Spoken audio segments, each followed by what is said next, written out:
Good afternoon, everyone. Welcome to the Upside.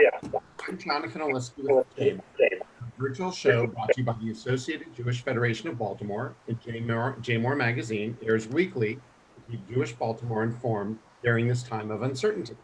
If you would like to ask today's guest a question during our show, please be sure to type into the Zoom chat or message JMOR via our Facebook page. Now, it is my pleasure to introduce our two wonderful hosts, Beth Goldsmith, chair of the Associated Jewish Federation of Baltimore, and Dr. Scott Rifkin, publisher of JMOR. Beth and Scott, take it away. Thanks, Jonathan. In the past 6 months, since the coronavirus pandemic began, cases of domestic violence have surged. Locally, the Associated CHANA, which supports individuals experiencing abuse, has seen a 35% increase in clients over a similar 5-month period last year. At the same time, the challenges for victims of abuse have increased. Worried about finding a job in this economic environment and concerned about childcare in a period of remote learning, victims are finding it more difficult than ever to leave. Scott? Thank you, Beth. Thank you. I always love when Jonathan starts with our two wonderful hosts, and I always figure he means you twice. So it's a problem. Anyhow, thanks, Beth. Lauren, thanks for being here today. Lauren Shaivitz is the executive director of CHANA and is on our show today. She began her career as an attorney with House of Ruth and joined the organization in 2012, becoming its head 2 years ago. You've got a master's degree in social work and a law degree from the University of Maryland, and obviously spent a lot of time in classrooms before getting to work. So thank you for being here. Start by telling us a little bit about the organization and help me pronounce the name correctly. Absolutely. So the organization is called CHANA, and we are a program of the Associated that was founded 25 years ago. We're celebrating our 25th anniversary this year, and we were founded by a group of advocates who were noticing that the large secular domestic violence agency in Baltimore City, the House of Ruth, was not seeing Jewish clients. And there became a question as to whether domestic violence is not an issue in the Jewish community, or whether Jewish clients just didn't feel comfortable going to a secular agency. And so with that, the Associated started this organization 25 years ago. And 25 years later, we certainly have our answer that that domestic violence is an issue in the Jewish community at the same rates that it is in all communities. So when you say that Jewish clients weren't going to House of Ruth, is that all encompassing, or is that just the religious folks as opposed to the more secular folks?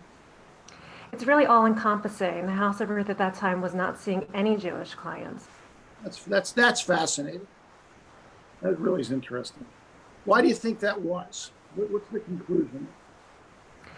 Well, there are a lot of variables that we see in our work with our clients. Our clients, there's something about our community and our culture where there's just we start at a certain level of understanding. Certainly for our more religious clients, we know those questions to ask. We know to think about when we're safety planning with clients. We know to think about what the Sabbath is going to mean to them. And when we're safety planning with clients, we have them involve their rabbis to think about what is it that they're actually going to do should there be a violent episode during the Sabbath. And so we really think about these cultural components with each and every one of our clients that they probably just weren't receiving at a more secular organization. But what about the more secular Jewish folks in town? Why weren't they going to House of Ruth, and why did they come to see you? Because they're not as tied up with the Sabbath and their religion and their rabbi and all of that, maybe than the more religious folks are. I think it was probably a matter of referrals. I think that the House of Ruth was seen as an organization for Baltimore City and for victims in Baltimore City. And I think that referrals at that time were probably made to private clinicians to deal with this issue. It was also a different time 25 years ago. But I think that this was seen as something that you deal with privately in your own home with your own clinician, and you really don't take this into your community. But Scott, I'm going to jump in here. And Lauren, let's just step back, I mentioned in the introduction how the numbers have increased because of the pandemic and just a couple of the reasons. Could you delve a little more deeply into what about the pandemic has really made these numbers increase? Absolutely. So I think that there are reasons that are more obvious to all of us. Certainly, when people are quarantined with an abuser, that's going to escalate lethality and danger. And the sheer proximity of being quarantined with someone and being isolated with someone. But there are a lot of other key indicators. And when we're assessing for danger, there are some things that we're always looking at. And one of those things is unemployment. We know that there's a direct correlation between unemployment and danger levels. And as we see a rise of unemployment, across the nation, we're going to also see a rise in danger levels. Similarly, there is a link to alcohol and substance use and danger. And when we know that alcohol sales are up 250% at this time. And so whenever we see an increase in alcohol sales, similarly, we're going to see an increase in danger. And the other thing that I would say about it is that, what we've seen is that abusers, we've always known this, but abusers are savvy. And it's really quite interesting. We usually have our categories of abuse that we are used to seeing: emotional abuse, physical abuse, sexual abuse, financial abuse. Well, there's almost become a new category of abuse. That's COVID-19 abuse. And abusers have found a new way to abuse by spitting on their partners, threatening to spit on their partners, inviting many people into their homes, having parties in their homes to make their victims feel unsafe. So it's almost like there's been a new category created at this time. And why has it become, I guess it's really obvious, but help us to understand more fully, why is it making this pandemic, making it so much harder for people to leave the abuse? Oh, there's so many reasons, Beth. The courts were closed for some time, and victims were really having a hard time figuring out the court systems. How do I get a protective order in this climate? We were having to follow very closely the court systems. They were changing every single day in how we would be able to obtain protective orders. And we have done so during this time, but it's changed drastically. Almost every day we're seeing changes in the way the court systems are operating. People are scared to call the police. They're scared to invite the police into their homes at this time. Or they call the police and the police aren't responding because there's so many other needs, or the police had some concerns about coming out to people's homes. One of the other barriers that we are seeing is because of the court system, there are delays in custody cases, there are delays in child support cases, and people feel like it's just another challenge, another barrier about how am I going to get access to any sort of child support in this climate when the courts are so backlogged. I'm sure that later we'll get into talking more about shelter, but sheltering has become something that's extremely difficult at this time. Very oftentimes our clients will leave and they'll go stay with family and friends. And right now that's just not an option for people. When you can't even stay with your own family or see your own family, it's really just created another obstacle for clients. So how are you addressing these difficulties? That's a good question.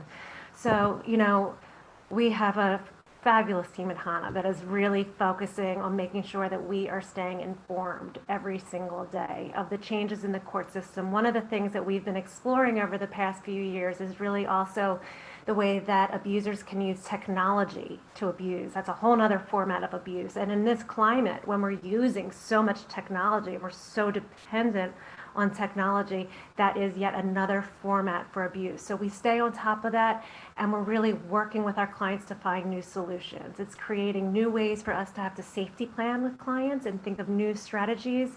But we are also sheltering more people than we ever have. Our shelter numbers are up 105% from where they were last year during this time period.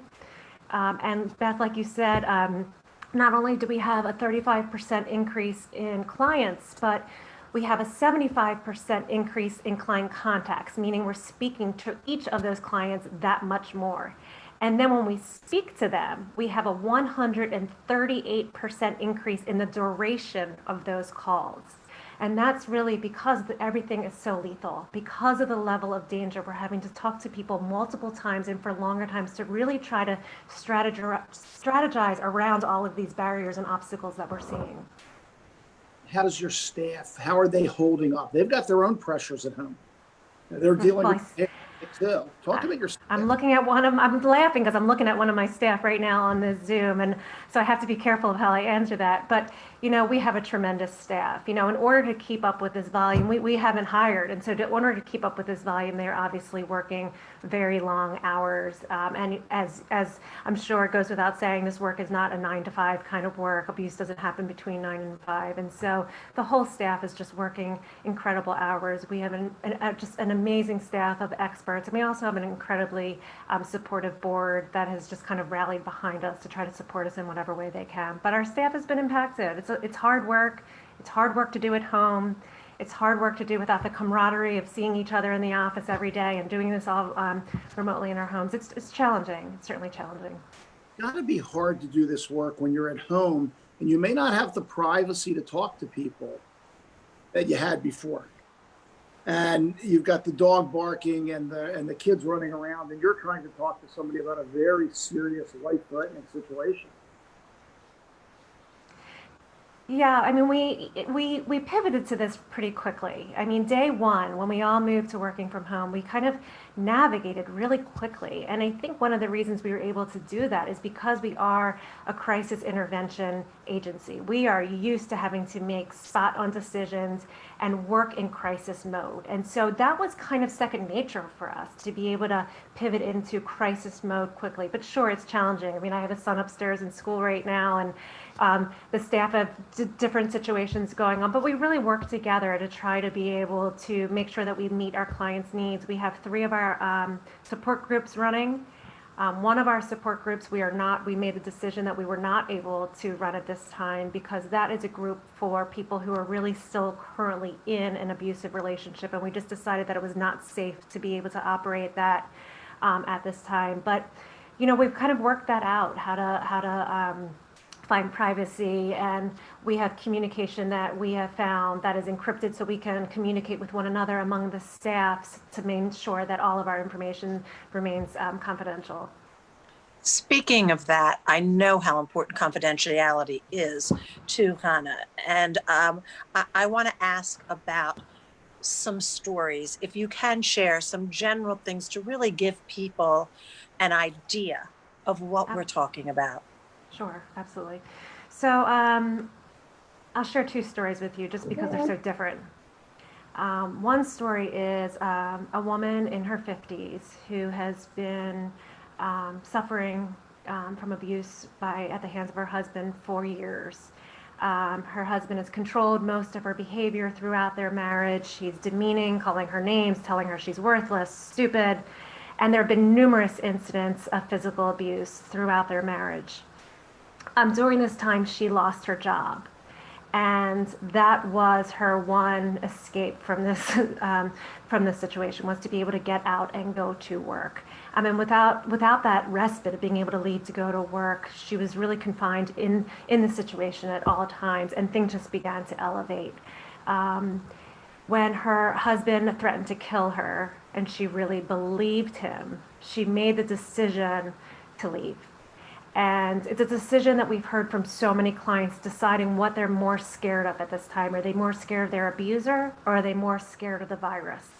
And that's something that so many of our clients, and we've heard from almost everybody that we've talked to, is that they really have to navigate which they feel more fearful of, exposing themselves to the virus or risking their life by staying in this situation. And this woman at this time decided, you know what, things are escalating so terribly that I'd rather take the risk of leaving right now.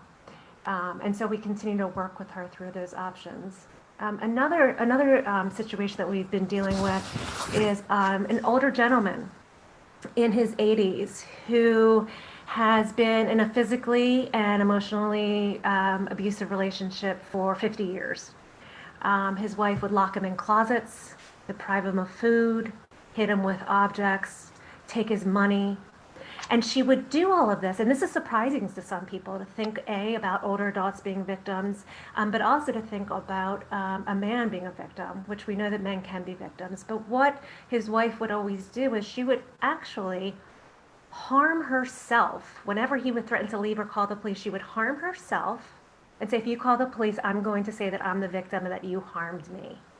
And therefore, he never did anything. But with this horrible isolation and not being able to get out to go anywhere and the violence increasing, he finally decided that it was worth it. And this is the time that he would leave. And so we've been able to work with him and really try to help him to some freedom. Talk a little about, other stories are great too, but I'd love to hear about shelter. You mentioned shelter. What does that always mean, and what are the resources out there? Obviously, you don't want to know too many particulars because some of the locations are probably private. But I'd love to understand what that means to somebody who chooses that route. Sure. So shelter can mean a variety of things. At HANA, we have a variety of ways that we shelter people historically. Sometimes we'll rely on some of the local agencies that have a large shelter where they house multiple people, 50, 80 people at one time. At HANA, we have 2 safe houses where we can shelter people for emergency or transitional housing. One of our safe houses is for like a family style, and one of them is a studio apartment that is geared specifically for our clients who are victims of elder abuse. We also have relationships with facilities in the community that will allow our clients to stay there, and with hotels that will either house our clients for free or for a reduced rate. Sheltering has become incredibly complicated during this time. A lot of the shelters have closed. They run into problems with the pandemic, and a lot of hotels have closed. And some hotels have become quarantine centers, and so they're not operating any longer. And so at the time where we need sheltering the most is when sheltering's become more complicated than ever. But we have continued to build relationships with hotels, and we have people in our safe houses. And really, with the support of the community and the associated, we have been able to pay to have a lot of clients in hotels at this time until we are able to make long-term plans. It's just a really complicated time to make long-term plans because it's hard for people to get out and look for homes and look for where they want to settle in the midst of a pandemic. You mentioned Associated's role in all this. Talk a little bit about, I'm stealing one of Beth's questions. I know, Beth, I apologize. This would have been your question. Talk a little bit about the role they play with your organization and how they've interacted with you during the pandemic. So HANA is a part of the Associated. We are a program of the Associated. So HANA really is the Associated. And we really couldn't do what we do without the Associated, and it's really what puts us in such a special position. I will tell you that we've had other agencies call us and say, can you help us with our clients because you all are in such a better position than we are. Because of the Associated support, because of the donors to the Associated, we really have not had to turn anyone away, and that is what has really helped us manage this increase in shelter. And so the Associated is our partner. We do all of this, side by side and with the Associated, and really are grateful for that. Lauren, let me ask, as you've mentioned, there are fewer opportunities for people to go out, for people to meet with friends, maybe even for people to speak to their friends. So as a friend or family member, if we're worried about someone, what can we do? Well, that's a great question, Beth. And what I would say is call us. Call us at HANA. That is one of our big roles in the community, not just to provide direct services to clients, but to really serve, to be able to consult with any concerned community member, family member, institution, organization, synagogue, school. That is really one of our big roles in the community. And we really encourage people to reach out to us because we can't give a one-fit-all solution. People's situations are so different, and what might help and benefit one person could actually create terrible harm to another person. And so we really have to look at the individual facts of every situation. And so we really encourage people to reach out to us, and we're happy to have anonymous conversations or whatever people need to do. But we really do encourage people to trust your gut. If something feels off, if there's something that just doesn't feel right, trust your gut, listen to that gut feeling, and give us a call, and we are happy to work through that with you. How do they reach you? So they can reach us either by phone, 410-234-0030, and that is listed on our website, hanabaltimore.org. And we also have a new feature on our website where we have a live chat feature. Monday through Friday from 10 to 2, we are able to chat with people on our live chat feature that appears right on our website. And this is a feature that we were taking our time to really work out the details. We were planning to do this prior to the pandemic. The goal in initiating a live chat feature on our website was really to reach our youth. We know that our youth really prefer to communicate through digital communication, through email, through text. And so we were looking for a solution to come up with a digital platform that would be safe for victims to use, but also be digital so that people would use that. So our goal in creating this was really to reach our youth, and we were looking to roll that out in July. When the pandemic hit, we knew we had to get this out quicker. And so in April, we launched our live chat feature so that people could communicate with us digitally if their abuser was in the room next door. I'm sure a lot of people on this call heard about stories about people making phone calls from behind bathroom doors, whispering, saying, "I have 20 seconds to speak," and that is really the case.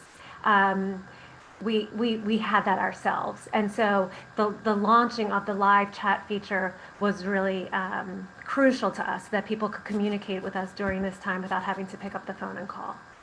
Well, you're so right about the chat. My mid-20s to early 30s kids, if they're having a problem, they don't want to pick up the phone and talk to me. They want to do it by chat. It seems so inefficient to me, but that's the way they've adapted to this world. And they feel safer.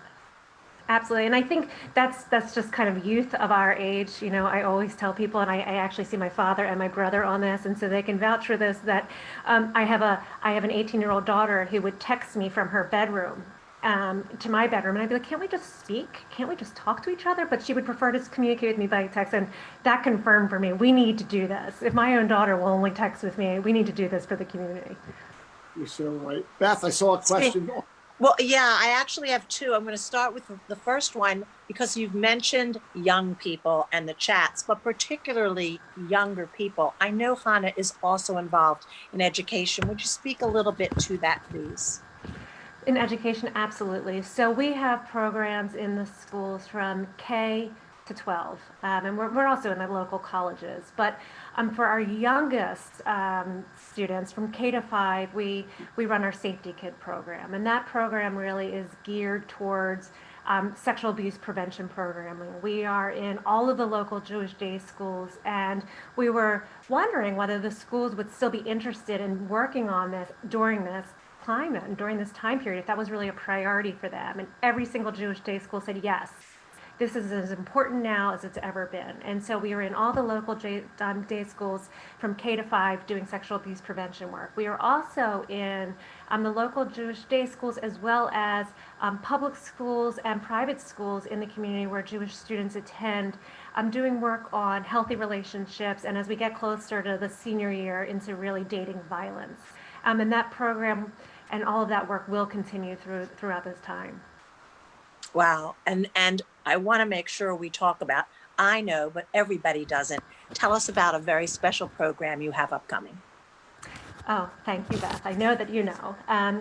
So October is Domestic Violence Awareness Month.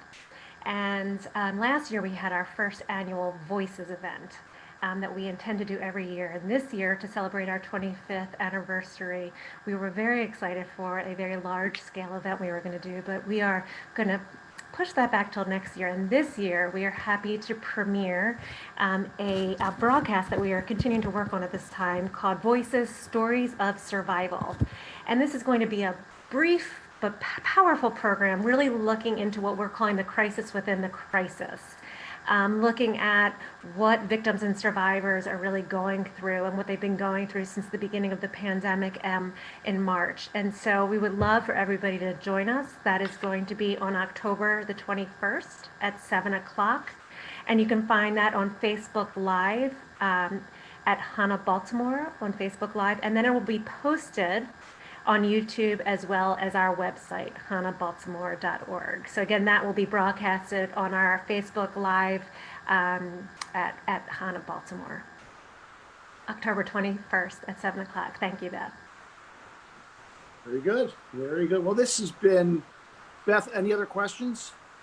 Only I'd love to turn it over to you, Lauren. Is there anything we didn't ask you that you want our audience to hear? The one thing that I didn't touch on, and I did in one of our stories, was one of our concerns about our elder abuse clients. And at HANA, our mission is really focused on 3 areas. We work with sexual abuse, domestic violence, and elder abuse. And one of the things that's incredibly alarming to us is that while our domestic violence calls have increased, our elder abuse calls have drastically decreased. And we know that that is not because the incidents have decreased. Adult Protective Services statewide has told us that they've seen a decrease in their calls of 57%. And again, we know that this is not because there's been a decrease in incidents. And what we do believe is that there are probably several reasons for this. One is that older adults are really more than ever dependent on their family members. And when we talk about elder abuse, we are talking about abuse by people's family members. We know that 66% of elder abuse cases are perpetrated by family members. And about 20% of that is by their intimate partner. And we still are seeing those situations, but about 45% is by children and grandchildren. And those are the calls that we are not getting at this time that we ordinarily do. And we believe the reason for that is that these victims are more dependent than ever on their children and their grandchildren for their groceries and to get their daily needs met, their medications. And also, they're not out in the community. They're not out in the senior centers. They might not be going to the banks. They might not be running their normal errands or living their normal lives. And therefore, other people aren't spotting red flags and making calls on their behalf. And so this really concerns us that these calls are down and that older adults that I know we're all thinking about and we all feel concerned about during the pandemic may also being abused very privately. And what we anticipate is that when this is all over and we get back to normal, whatever that looks like, is that we're going to have a huge, huge spike in these calls. Lauren, you made a really good presentation of an issue that many folks in the Jewish community probably feel doesn't happen in our community. There's this sense that, that these bad things don't happen, but they do. And they occur in significant enough numbers that an organization like yours is vital. So thank you so much for being here today. And hopefully what people learn from it is that these, among other things, is this really does happen in our community. And it needs to be addressed. Thank you for having me. And Lauren, I want to thank you as well. I wish I could see you for real, but I have to settle for these little boxes. Absolutely. But thank you so much for bringing us these stories today. And I just want to remind everyone watching, and please, I always remind you, if you learned something, and I'm sure you did today, please make sure your friends know that they can tune in as well on the Associated's Facebook page or on YouTube to see this show and learn. And here is what I want to make sure everyone knows. If you or someone you know needs help, again, the contact information is hanabaltimore.org, and you can chat with a professional or call the hotline 410-234-0030. Beth, if you want the website, if you would. I'm sorry? Spell out the website, too. Oh, Chana is CHANA. So it's hanabaltimore.org. And if you want to learn more about the upcoming program, Voices, Stories of Survival, go to that CHANA website and you will learn more. And in the meantime, please don't forget to join us next Tuesday, October 6th at noon for another great show. Also visit associated.org and jmoreliving.com for more information, stories, and resources, and sign up for the weekly newsletter. Until we see you again, please stay well.